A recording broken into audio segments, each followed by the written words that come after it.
ایسے باعزت اور باوقار گھرانے اور ایسے ماحول میں آنکھ کھولی اور پروان چڑھنا شروع ہوئے۔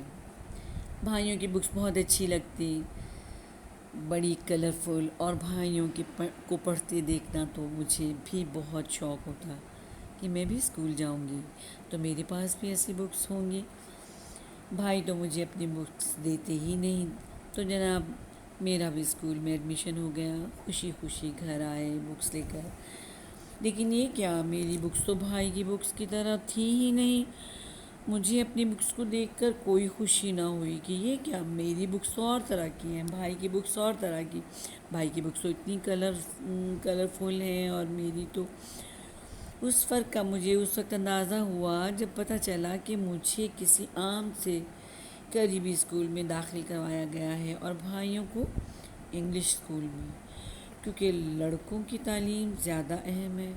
اور بہترین ہونی چاہیے۔ اس لیے تو یہ سب دیکھ کر یہ سب کچھ اتنا تضاد، مجھے اپنی بکس میں کوئی اٹریکشن نہ نظر آئی اور میرا دل ہی اس طرح بجھ گیا کہ بس جیسے زبردستی مجھے اسکول جانا پڑتا اور زبردستی ان بکس میں سے پڑھنا پڑتا۔ شوق جو تھا وہ ختم ہو گیا، کیونکہ بڑا وہ ایک چھوٹی سی عمر میں معصوم سے ذہن میں وہ جو ایک اسکیچ تھا وہ ڈفرینٹ ایک دم ہی ہو گیا کہ بھائیوں کے لیے کچھ اور میرے لیے کچھ۔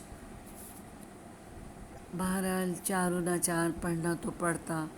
لیکن شوق نہ رہا پڑھائی کا، اور اس کی بھی خالی یہی وجہ نہ تھی، اور گھر کا ماحول بھی اس کا موجب بنا۔ گھر کے افراد میں شامل جو پھوپھیاں تھیں انتہائی سخت مزاج کی، اپنی ماؤں کی مزاج کی وجہ سے پھوپھیوں کے بچے بھی انتہائی بدتمیز اور ایسا تکلیف دہ رویہ کہ وہ میری امی سے بھی بدتمیزی کرتے وقت بالکل نہ جھجکتے۔ جو اولاد کے لیے بڑی تکلیف دہ بات ہوتی ہے، ماں اور باپ کی بے عزتی کسی سے کروانا یا کسی کو کرتے ہوئے دیکھنا، یہ اولاد کے لیے بھی برداشت نہیں ہوتی۔ اور پھوپھیاں تو امی پر ہاتھ اٹھانے سے بھی گریز نہ کرتی، اور والد صاحب کا مزاج امی کے ساتھ بہت سخت تھا، باقی ساروں کے ساتھ بہت نرم اور بہت مختلف۔ شاید والد صاحب یہ سوچتے ہی نہ تھے کہ جسے زندگی کا ساتھی بنا کر گھر لائے، اس کے لیے گھر میں جگہ بنانے کے لیے سب سے سخت رویہ انہی کا تھا، یعنی شوہر صاحب کا یہ رویہ ایسا ہو تو دوسرے لوگ جن کے مزاج پہلے ہی آسمان پر ہیں وہ کیسے صحیح ہو سکتے ہیں؟ جبکہ شوہر صاحب کزنز، بھابھیوں، بہنوں اور تمام رشتہ داروں سے تو بہترین اخلاق جھاڑ رہے ہوں سامنے، آپ کی نظروں کے سامنے، اور جو بیچاری آپ کی وجہ سے آپ کے نکاح میں آنے کے بعد جن والدین نے اپنی لاڈلی کو آپ کے حوالے کیا اور آپ کے تمام بدمزاج گھر والوں کا نشانہ آپ کی دی ہوئی چھوٹ پر بن رہی ہے، اپنے پیاروں کو چھوڑ کر، اپنا گھر بار چھوڑ کر، یہاں آپ کا اخلاق کہاں گیا؟ یہاں شاید مردانگی اسی کو سمجھا جاتا ہے جو جتنا زیادہ بیوی کو روب میں رکھتا ہے، ذلیل کرتا ہے، تو اسے گھر والے بھی یہ سوچتے ہیں کہ اس نے خوب بیوی کو کھینچ کے رکھا ہوا ہے۔ اگر شوہر بیوی سے بہتر رویہ رکھتا ہے تو بیچارے کی بے عزتی ہو جاتی ہے، باقی بہن بھائیوں کے یہ الفاظ سن کر، یہ تو جی بیوی کا غلام ہے، مردانگی تو شاید اس میں ہے ہی نہیں، بلکہ اس میں ہے کہ اس کو سانس نہ لینے دیا جائے، اور وہ ایک کے نکاح میں آنے کے بعد آپ کے سارے گھر کی غلامی کرے تب بھی آپ خوش نہیں، اور بیوی بیچاری کے پورے خاندان والوں کا اس کے سامنے بیٹھ کر مذاق اڑائیں اور وہ اف تک نہ کرے۔ عجیب انسان کی نیچر ہوتی ہے، کیسی نیچر ہوتی ہے، یا خود سوار کی جاتی ہے، یا خود اپنی پرسنالٹی بنانے کے لیے انسان اپنی پرسنالٹی کو تباہ کر دیتا ہے، سوچتا بھی نہیں۔ کتنے رشتے ان رویوں کی وجہ سے اس سے بدزن ہو جاتے ہیں۔ وہ کئی بچوں کا باپ بھی ہے، کسی کا بھائی، کسی کا شوہر، کسی کا امی کے ساتھ سب کا یہ سلوک دیکھ کر ہم سب بہن بھائیوں کو انتہائی تکلیف ہوتی۔ دل پر کیا کیا گزرتی ہوگی تم کیا جانو۔ یہ سب حالات دیکھ کر میں امی کی ہیلپ میں لگ جاتی۔ پڑھائی میں میرا ویسے بھی دل نہ لگتا۔ بظاہر ان سب حالات کے زندگی اور اوورآل دکھائی دینے میں ٹھاٹھ والی تھی۔ مزاج کی تیزی، رویوں کا انداز سب اپنی جگہ، لیکن امی بڑی باہمت عورت تھی، ڈرتی نہ تھی، جلد نارمل ہو جاتی تھی ان سب رویوں کے باوجود، ایسے جیسے وہ گھر کو ہر ممکنہ طور پر بسانا چاہتی تھی۔ وہ جلد نارمل ہو جاتی، کیونکہ ایک تو انسان کا حوصلہ شوہر کی اس طرح کے رویے کی وجہ سے عورت کا حوصلہ بہت کم ہو جاتا ہے، کیونکہ اس کو پروٹیکٹ کرنے والا جو ہے وہی اس کا دشمن ہوتا ہے۔ والدین دونوں آپس میں اسی وقت تک تھوڑی نارمل زندگی گزارتے ہیں جب تک دوسروں کا دخل نہ ہوتا، لیکن ابو جی کی کزنز کا اور فرینک اور پھوپھیوں کے رویے بہت تکلیف دیتے۔ یعنی ابو جی سے کزنز اوور فرینک ہوتی اور ابو بھی ان کے ساتھ بڑے با اخلاق ہوتے۔ امی کے ساتھ جو ان کا رویہ ہوتا، مجھے اکثر یوں لگتا کہ جیسے ابو تو امی کے ساتھ دل سے یا ڈھنگ سے کوئی بات بھی نہیں کرتے، یا بات کرنا ان کے لیے بہت مشکل ہو جاتا۔ یہ کیسا رشتہ تھا ایک ساتھی بننے کا، یہ میاں بیوی کا یہ کیسا رشتہ تھا، جنہوں نے مل کر ایک اولاد کی تربیت کرنا، اولاد کو پالنا۔ جب آپس میں اتنے اختلافات بلا وجہ کے، تو پھر آگے کیا آپ اپنا بیسٹ دے سکتے ہیں؟ مجھے ایسا لگتا ہے کہ میں ہر وقت رویوں کی اس جنگ میں ایک ریفری کا کردار ادا کرتی رہتی ہوں، اور چھوٹی سی عمر میں بڑے بڑے کام امی کے ساتھ کرنے لگی، اور وقت سے پہلے بہت کچھ سیکھ گئی۔ یعنی وقت نے عمر سے پہلے ہی بڑا بنا دیا، لیکن مجھے تو ان رویوں کی جنگ کا بہت شدت سے احساس ہوتا، لیکن جن کو ہونا چاہیے تھا انہیں نہ ہوتا، اور احساس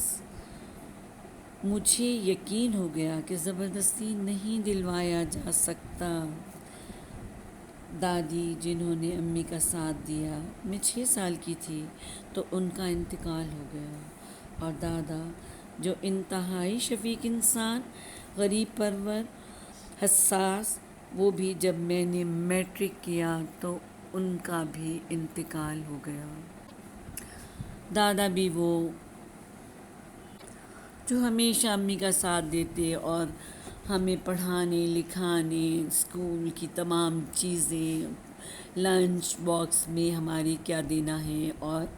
ہمیں ہماری بکس، یعنی ہر چیز میں امی کی پوری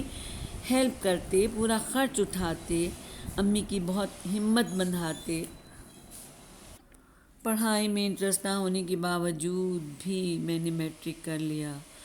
کیونکہ شوق تو شروع سے ہی پڑھنے کا نہ تھا، اس لیے کہ وہ اس طرح کے حالات نے پڑھائی سے بالکل ہی جی اچاٹ کر دیا، اور شروع ہی سے دیکھا کہ بھائیوں کا اور میرے پڑھائی کے معیار میں بہت فرق ہے۔ بھائیوں کا انگلش اسکول دیکھ کر اپنا یہ اردو میڈیم اسکول تو ویسے ہی ناک تلے نہ آتا۔ سرکاری اسکولز کی ٹیچر کے رویے بھی پسند نہ آتے۔ بہرحال چاہتے نہ چاہتے انٹر بھی ہو گیا۔ اس دوران چچا کی شادی ہو گئی، چچی گھر آئیں تو ان کے ساتھ سب کے بیہیویئر کا بالکل ہی الگ انداز تھا، نہایت شائستہ، با ادب اور چچا بھی اپنی بیوی سے بہت ہی اچھا رویہ رکھا ہوا تھا، بہت اچھا رویہ تھا، جو حیران کن حد تک چینج تھا ہمارے ابو کی نسبت، جو اصل وجہ تھی جس کی وجہ سے باقی تمام گھر والوں کا رویہ بھی ان سے بہت اچھا تھا۔ چچی اور امی کا رشتہ تو ایک ہی تھا، معیار تو ایک ہی تھا، دونوں اس گھر کی بہوئیں تھیں، دونوں کے شوہر وہاں موجود تھے، اور دونوں سے سب کا سلوک اتنا مختلف، چچی سے بات کرنے کا انداز ہی سب کا مختلف، محبت، پیار، عزت، احترام سے، اور ان کی ہر بات کو اس طرح سننا جیسے ہر بات پر پورا یقین،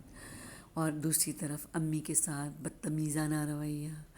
ہر چیز پر امی کے بے یقینی، ہر چیز کا الزام امی پر، ہر بات میں ڈانٹ امی کو، اتنا مختلف دیکھ کر رویوں کو بہت دل کو تکلیف پہنچتی۔ وقت گزرتا گیا، اسی ششپن میں ہمیں صبح و شام ڈانٹیں پڑتی، امی صبح و شام ذلیل ہوتی، لیکن سارے گھر کا نظام بھی چلا رہی تھی اور سارے گھر کی دیکھ بھال بھی کر رہی تھی، اور اس پر لوگوں کے رویے بھی جوں کہ توں، اور والد صاحب کا رویہ بھی ویسے کا ویسے۔ یہ سب کچھ دیکھ کر انہیں بھی نہ خیال آتا کہ اتنا فرق ایسے کس طرح یہ رویے رکھے جا سکتے ہیں یا رکھے جاتے ہیں، یا مجھے کیوں احساس نہیں ہوتا، یا میرا بھائی اپنی بیوی کو کتنا پروٹیکٹ کرتا ہے، یا میری بھائی کی بیوی کو کوئی ایسی بات نہیں کہہ سکتا۔ لیکن یہ تو اپنے احساس کی بات ہوتی ہے، اگر شروع سے ہی احساس ہوتا بیوی کا، تو کس کی جرت تھی کہ کوئی آپ کی بیوی کے ساتھ بدتمیزی کرتا، یا آپ محفل میں بیٹھ کے اپنی بیوی کو ذلیل کرتے، یا آپ کو دکھ پہنچتا کسی کو دکھ دے کے، یا خوف خدا ہوتا تو کبھی نہ ایسے کرتے کہ ایک کمزور انسان کو، جو آپ کے گھر میں آپ کی بیوی بن کر آئی ہے، جو آپ کی اخلاق اور آپ کی توجہ کی اس کو سب سے زیادہ ضرورت ہے،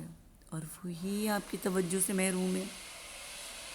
جس کے لیے اللہ نے آپ کو اس کا قوام مقرر کیا، اسی کے ساتھ بے رخی، سوچا ہی نہیں، خوف ہی نہیں آیا۔ ان رویوں کے ساتھ کیا ہو رہا ہے، کیا ہونا ہے، اور کیا ہوا ہے، یہ میں آگے بتاؤں گی انشاءاللہ۔